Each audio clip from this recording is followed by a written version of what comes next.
It seems to me that whether the gal adds up to trouble or not is pretty much up to you.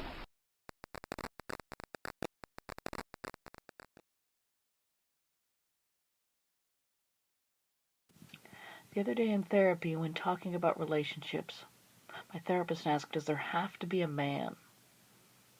I thought about it a moment, and then I told him, well, I'll tell you what my ex said about me. And this is a quote. You really like sex more than I do.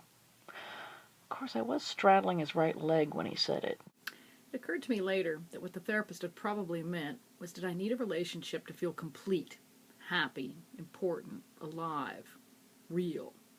But at the time I was warming up to one of my favorite subjects, so I just kept talking. When I finally slowed down to take a breath, he laughed and said, have you ever thought of being a stand-up comedian? It could be good therapy. Actually, I'm probably the sort of person who could bring some unique things to stand-up. Yeah, don't say it, and therapy. But no, I probably have some unique insights. I probably have things that I would say that other people wouldn't say, and things that I could say that other people couldn't say. For instance, I remember my very first orgasm, very first one. I'm not sure a lot of people can say that.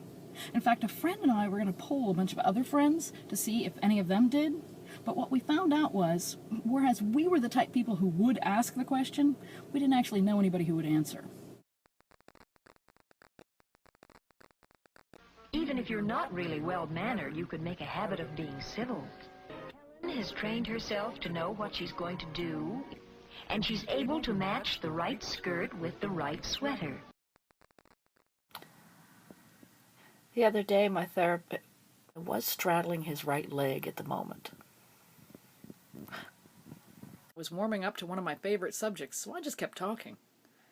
Finally, when I took a breath and stopped for a moment, he said, have you ever considered a career in stand-up comedian? At the time, I was warming up to one of my favorite subjects, so I just kept talking.